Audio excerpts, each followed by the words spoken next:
All right, how we doing? Good to see everybody. I'm going to tell you this one because injury-wise, we don't have any updates really. Injury we got out of the last game, healthy. So wherever we were this time last week, we're at the same place this week. So I figured I'd cover that one before I got going to the rest of the stuff. Obviously, you know how this league is. We had 2 straight road games. One over a huge rival, the second one over a top 20 team. And you win those 2, you get rewarded by playing the top 5 team in the country at home in LSU coming in here. So the league always gets tougher from one week to the next, but that's playing in the Southeastern Conference. So be a big challenge for us coming back home. I'm excited. Obviously this is always a big game. Florida LSU is always a big game. A lot going on this weekend. I know Tim Tebow's being inducted into the Ring of Honor, which is going to be a pretty special day for all the Gator Nation to be here to come see that. We're celebrating the 2008 National Championship team, which is a pretty special deal, having a lot of great players and former players come back. It'd be nice after a couple weeks get back home, let somebody else deal with all the crowd noise. And, I know our student government's already got it out there that we're encouraging everybody to wear blue. What we need to do is sell at the Swamp, pack it early, get loud, and give us that home field advantage. So, I don't know. What do you guys got? You guys always have specific things that you guys need. I could sit here and ramble, but I'll let you guys figure out what you need from me and let me know.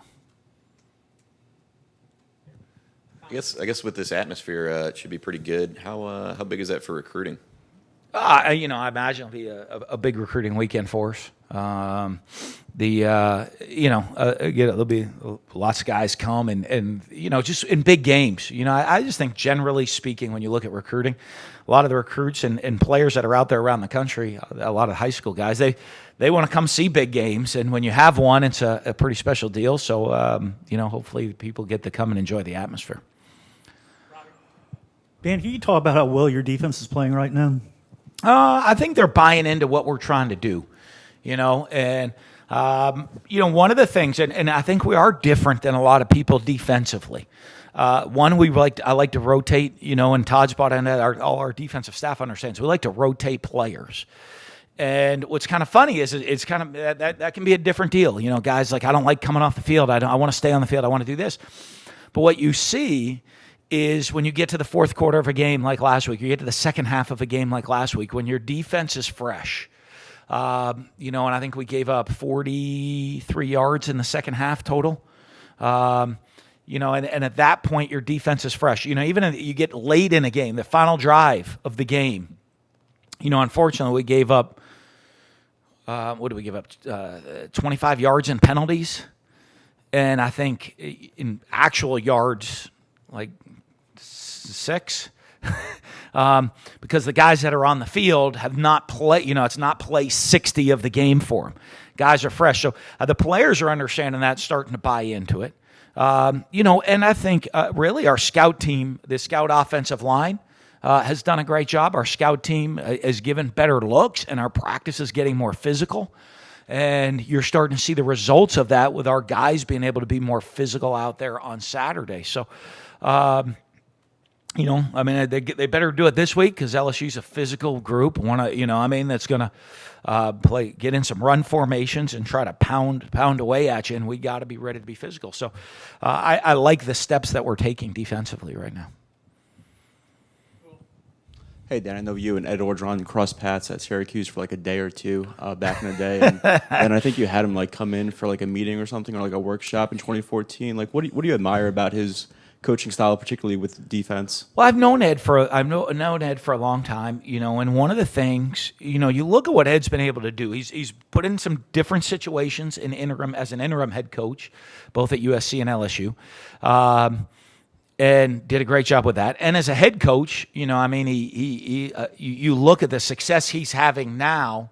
I think, being a head coach in this league, head coach at Ole Miss for a while, and I think, one of the things you see from him is you learn and you change and you adapt, and he's able to do that. I know he's a great motivator of players. Guys love to play for him. They play hard for him. He gets after it with everybody out there on the field. Obviously, he's an excellent coach, one of the premier defensive line and defensive front coaches in America, and always had a great relationship, with Ed, and and really admire what he does and how he does it. And it's a great example of guys when you get an opportunity to be a head coach. He's not going to emulate somebody else. He's going to look at the outline, and take the program, but he's going to fit it to his personality. Ed's going to be Ed, and I always think all successful coaches, you can learn the outline from people. And you can look at it, but you got to put your stamp on it and coach through your personality. And Ed's somebody that always does that, and you see the team kind of takes on that his demeanor that he has. I thought it was kind of funny what you said after the game against Mississippi State, where like a few years, like you learned over the years to kind of shut your mouth in situations where like somebody dials up a blitz or whatever on like a gutsy call. Would the relationship with you and Todd have worked a few years ago as much as it works now? I'm not. I don't know. I might have been tougher when I first became a head coach, maybe because I was like kind of just. There, it's hard to say. Todd's such a professional in what he does. I just think it's a great, we have such a great relationship. It's hard. Everyone calls like, what have you learned through the years? I try to think back of what I was, I don't always remember what I was doing like 3 weeks ago, never mind 10 years ago. So like it's kind of blurs a lot of the different things sometimes together, like all your different stories that happen in life, and like the fish keeps getting bigger, right? That you caught, or I jumped off that rock into the lake, the one that was like 60 feet off the ground, and then you go back and look at it now, and it was like, about 5-foot leap, but I do think it's it's grown, and I think it helps. I think it would have worked, maybe not as good. I probably maybe put it that way. Yeah, Felipe, I know you want to see growth in all areas, continual improvement, but if you had to pinpoint the area he has grown the most, and then maybe the one that he needs to continue to grow the most, please. Well, I think one of the areas he's grown the most is understanding the game plan from week to week a little bit, because it changes. Even running the same play, we might want to run it a little bit differently from one week to the next. And I think he's grown in starting to understand that, hey, this is how we want to run this play against this look, and this is where we're going on how they're playing us. And he's worked and understood that of what the game plan is and what we're trying to do, what we're trying to accomplish.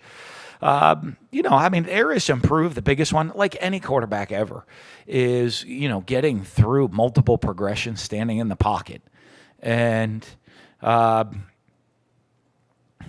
that's a process now. That is a long process of not just going from 1 to 2, but going from 1 to 2 to 3, and then if you get really good, 1, 2, 3 to 4 to 5.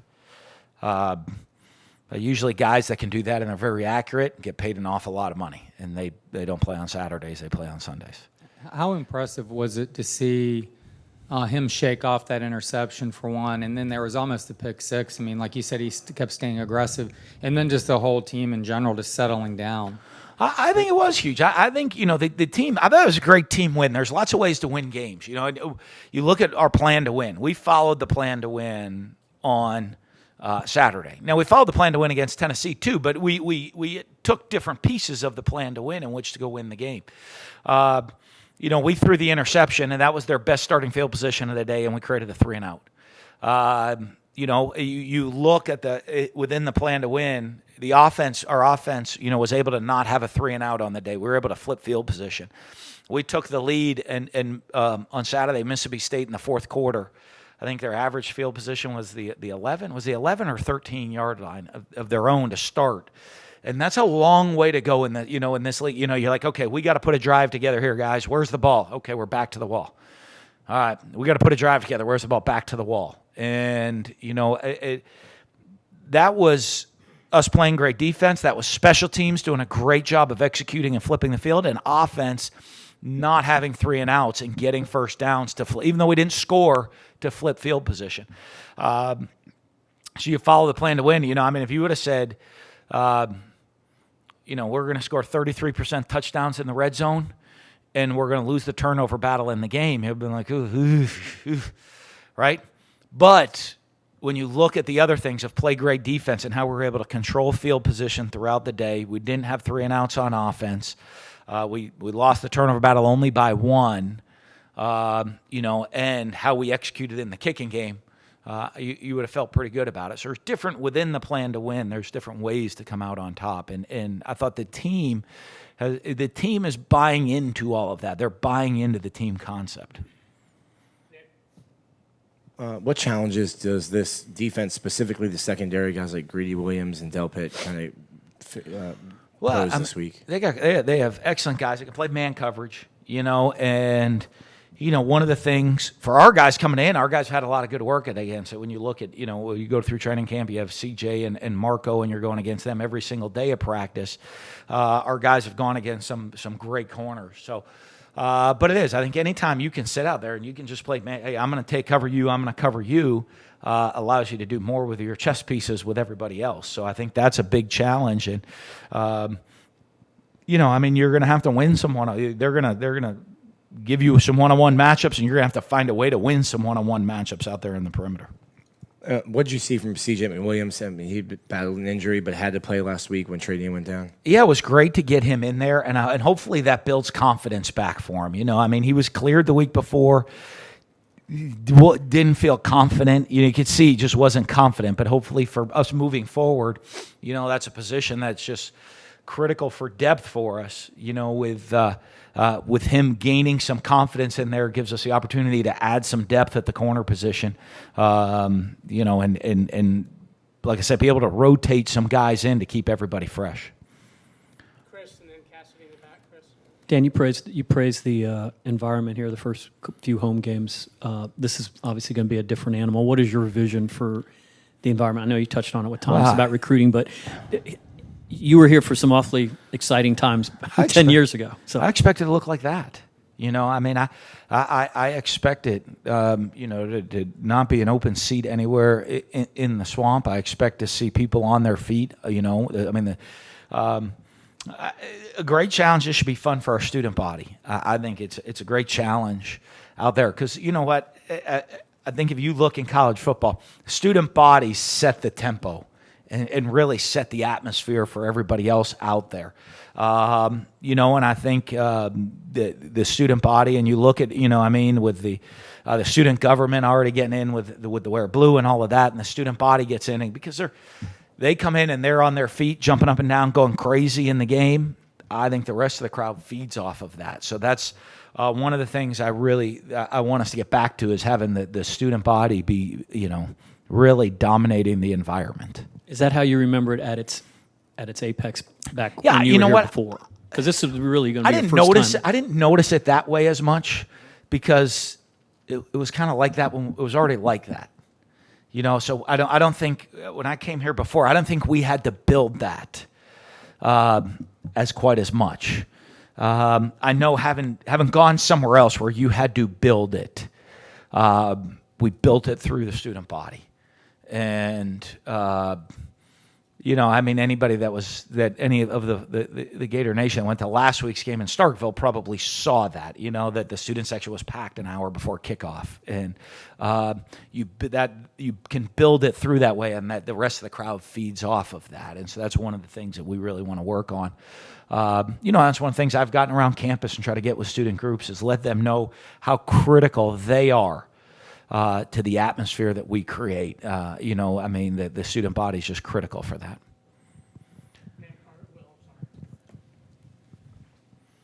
Hey, Dan, LSU has had some success with Burrow as their quarterback.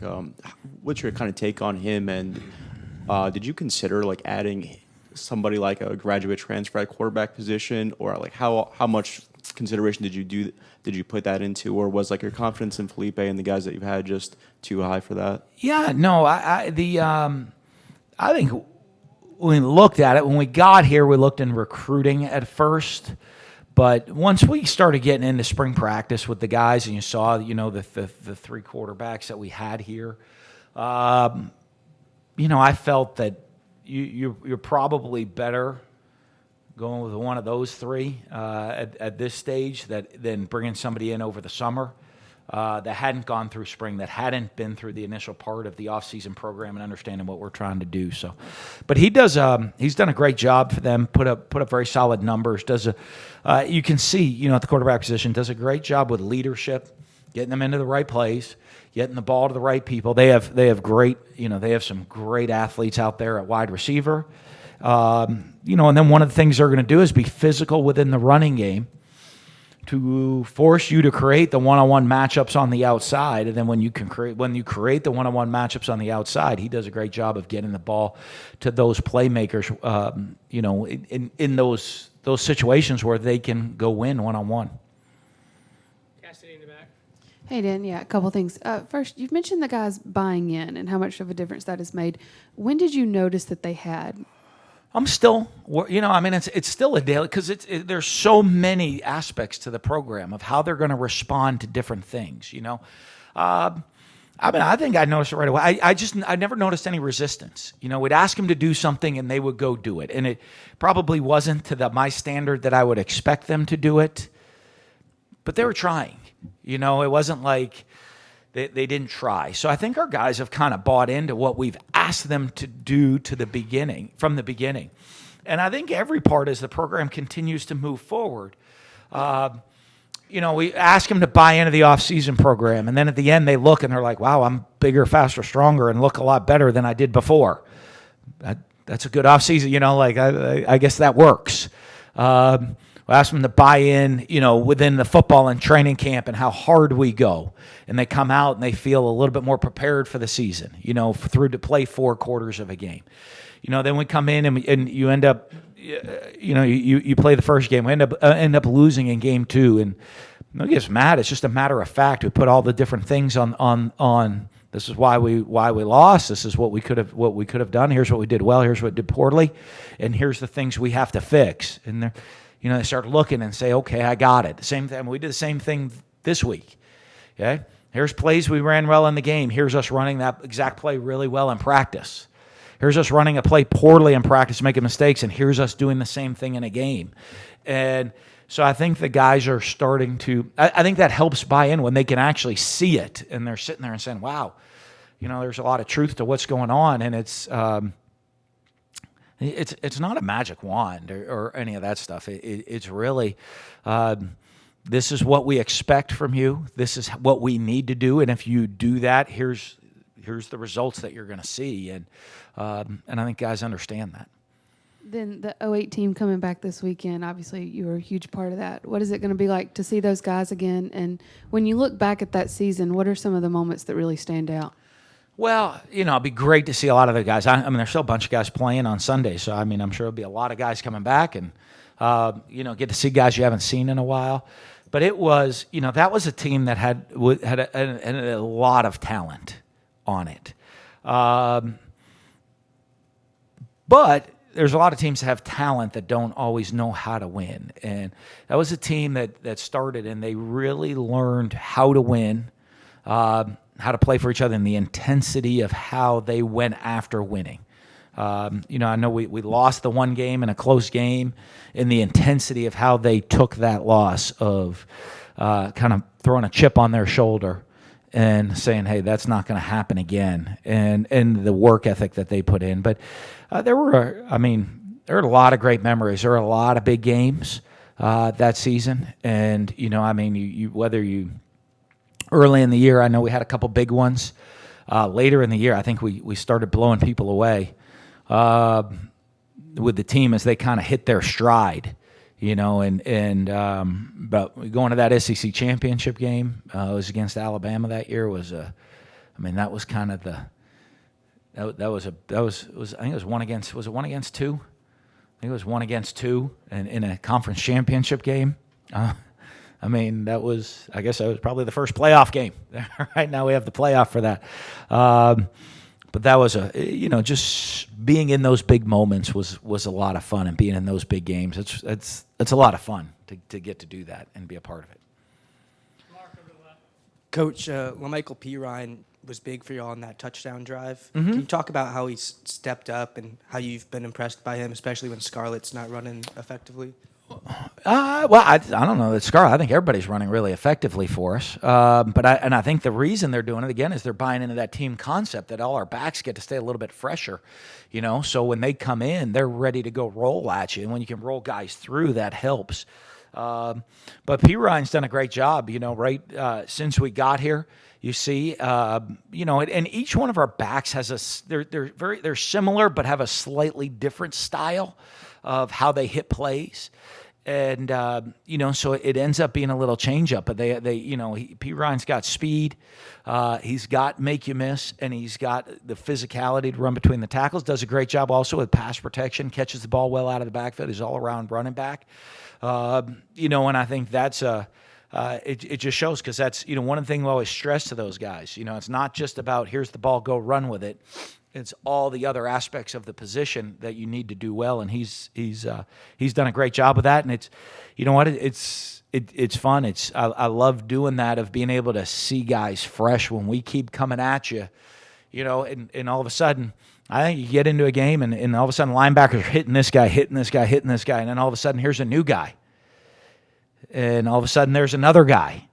And they keep hitting him and say, holy cow, I was going to think we're going to wear this guy down, but it's the other way around. They keep coming at a wave and wearing us down. And that's, I think that's what we'd like to be is I talk to our guys all the time. It's not the quantity of plays you play. It's the quality of which you play those plays is going to help us win. And that's what you're seeing from the running back position as well.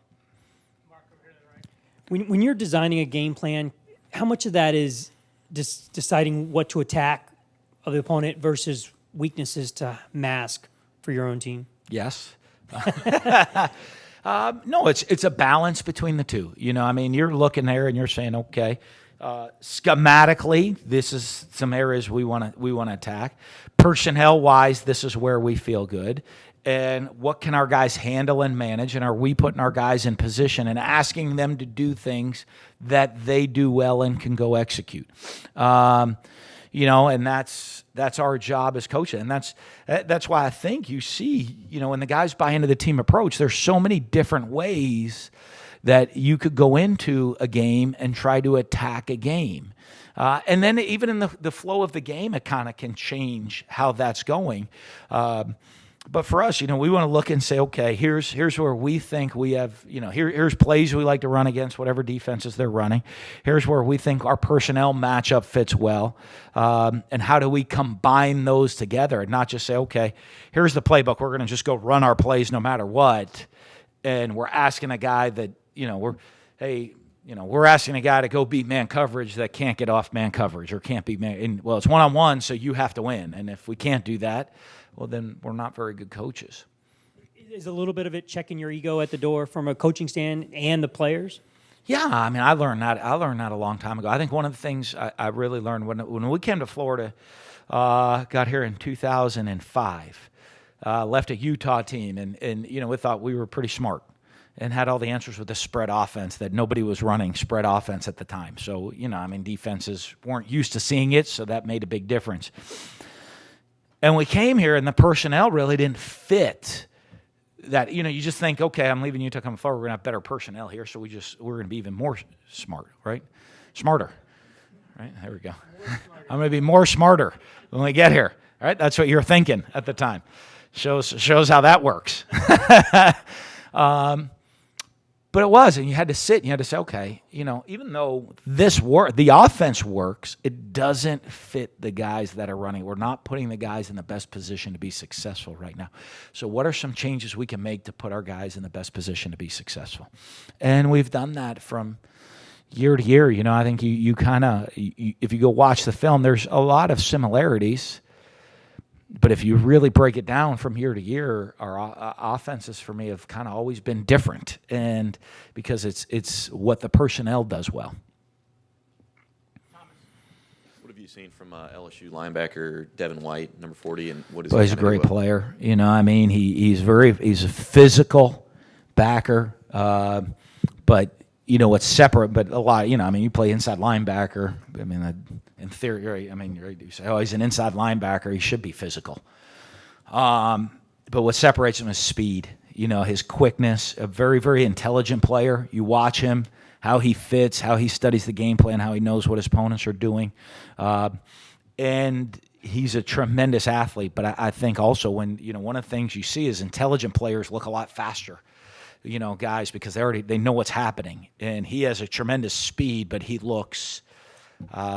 He's one of the best linebackers in America because you take that physicality and that athleticism, and you combine it with being a really instinctive, smart player, and he just seems to get to the ball faster than everybody else. Has Kyle Pitts been coming on in practice? I know he caught a pass the other night. Yeah, is he? He's coming along. I think he's. He's one of those guys gives you a mismatch as a tight end. He comes in the game at tight end and can do it, but you can flex him out, and he's a great athlete that way as well. So as he, we saw that early and saw he's a guy that's going to be able to help us this year. So we kind of stuck with it, and for him, and kind of made that decision. We're gonna play him now. He might not get the most reps on the team and at the end of the season in a game, but he's got a really bright future, and we think he's going to be a guy as a tight end that's a tough mismatch in the future. So we're going to accelerate him, and as the season goes on, you might see him play more and more and more, for the future.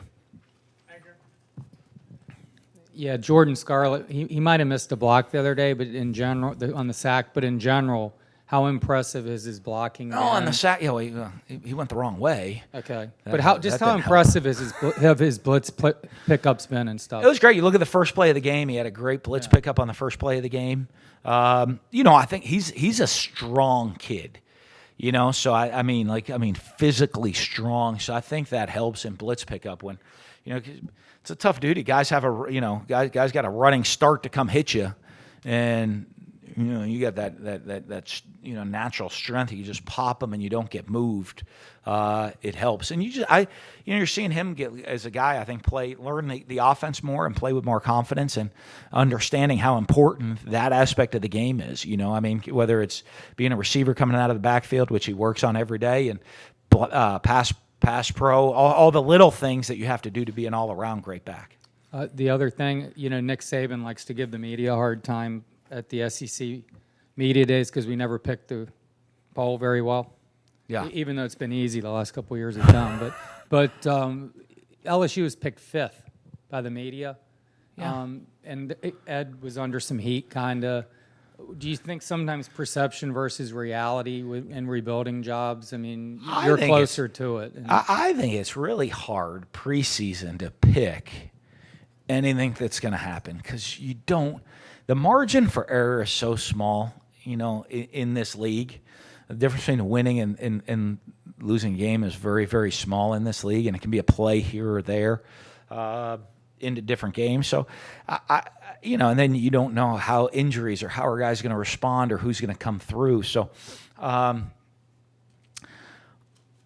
think preseason polls, preseason rankings, preseason picks are huge because it just shows everybody's love for college football.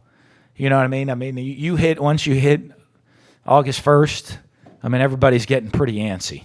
And so, all the preseason picks gives everybody at least a month to talk about what's good, bad, or what's wrong, or to get excited, right? Everybody's either going to get really excited or kind of have a chip on their shoulder, and every fan base gets kind of fired up about the preseason ranking. So, but I think it's really hard to look at and do with any level of consistency. You know what I mean? Now picking in Alabama, or there's certain teams that you can pick that you just know are going to be good. From off of looking at last year's defending national champs, a lot of people back, some great players. You assume they're probably going to have a pretty good year. But I remember 2014. at Mississippi State wasn't picked very high. And I loved it because, I mean, I'd go out to practice. I'm like, we had a pretty good team. So it's okay that we didn't get picked. You know, why put a target on us early? Let's kind of lay low a little bit and use that as a chip on a shoulder. But if you would ask me, I thought we had a pretty good team that year. So, but the whole thing on like LSU? The misconception sometimes, perception versus reality, inside the program versus outside. They have good players. I mean, they have some. They're going to walk out there in their uniform. They're going to look pretty good now. I mean, they're going to look like a big, fast, physical outfit, and they're playing. You know, I think, like I said though, the hard thing in this league is the difference is not huge, right? I mean, at the end of the year in this league, look at who you pick first and who you pick sixth, right? And I mean, I remember I had a year once, finished 5th in the SEC West and 15th in the country. So, you know, that the margin is pretty tight in there. So I think that's how maybe that can come up and say, hey, they, you know, at times they struggle with certain things. They have a tough schedule. This year we're going to pick them here for whatever different reason. And then all of a sudden the team kind of comes together. They don't get bit with an injury bug. You know, they bring in a transfer QB and all of a sudden it kind of clicks and that, like I said, that margin's kind of small. So all of a sudden a win here or there changes things around and can do it very quickly. Guys, we're going to wrap it up. Zach, we'll wrap up. The players are here too. Go, Zach. Coach, with the game planning and Kadarius Toney's touchdown was obviously one of the highlights. As a play caller, what's your kind of mindset with plays like that in a game? Are you looking for them? Are you kind of aggressive with it? And what does it take to pull those off? Well, I think one of the plays, like that play for us, was called Kodak, right? So one of the ones you want to do is make it simple, right? So they all know Kodak Black, so we just named the play Kodak, right? Say they all know. You say one thing, everybody knows exactly what to do on that play. So you try to make it as simple in rote memorization as they can figure out for the players when we have those. We have a bunch of them, and you practice them. And it's more about, to me, your comfort level in executing it, because there's a lot of, it's a big risk reward play. So it's not like something you just draw up a super trick play and you put it in and expecting, running that 4 times, it's going to be executed perfectly. So we usually carry probably 3 to 4 of those type of plays into each game. And so you're repping it during the week, and now you might not run 3 to 4, but you feel, okay, this one's ready. And then does the situation and time in the game fit for that play? You look at that play. We had a drive going. We got down in the red zone. We'd been throwing some quick screens to receivers. We think, okay, they're going to be aggressive right now in this play. We throw it to Kadarius. The safety and corners both take 3 steps forward. Even though, and they played it fairly well, but the initial aggressiveness of running the ball, you get the tight end open, and now we still had to execute it. And you've been practicing it for a while, and so. That it's about the timing and a little bit of timing and the execution of when you do get it called, can you execute it more than the exotic design of the play? You pick trick plays for certain defenses, certain looks, they fit. We got a bunch more in the back pocket for when the time calls, and you just gotta because if you call it at the right time. Right? And it works, you look like a genius. Right? Or you call it and it doesn't work exactly right. Boy, that guy's an idiot. How do they think that play would work? So, it's a lot about timing. You've already unveiled one trick play that John asked earlier this season. The first time that you did that here was in the LSU game with Pitt Casey. What do you remember about that play? Well, I remember we're going in right before half. It was right before half. We're driving, and I want to say was it second? I think it was second down. I don't know. There was a clock. There was a problem where we had to throw a pass. I don't know if we had a timeout left or one of those with clock management right there. So you wanted to throw a pass, but because if you don't get it in, you wanted to make sure you came away with points. But where we had the ball right at the 1-yard line, and you run Tebow in, you think, okay, everybody in the world is going to be diving into that line of scrimmage right there. And we'd practiced it. In practice, it doesn't look like the double pump, the jump double pump fake that Tim did to throw it, and the moon ball, and then like in practice, he kind of jumped and threw a Tate, and not like double pump, and then Tate's like falling backwards, catching it into the end zone. But something at that moment you thought, okay, we have them set up for this play, and even if it didn't work, the clock still stops after the play, and maybe we had one timeout or something. It was second down. So that if it didn't work, you had a run-pass option on third down with a timeout in the pocket to save time to still kick a field goal if you didn't get it. Would probably be because I remember that being part of it all of why we calling it at that specific time. Thanks, guys. I've never heard of Kodak Black. You haven't? No. Well, I don't know about that, but our players know about it all, right? That's what's more important, right? Huh? I don't need you to know what we're doing on a trick play per se. Huh? We're going to do that for you. We're going to put a trick play for you. It's called the Beatles.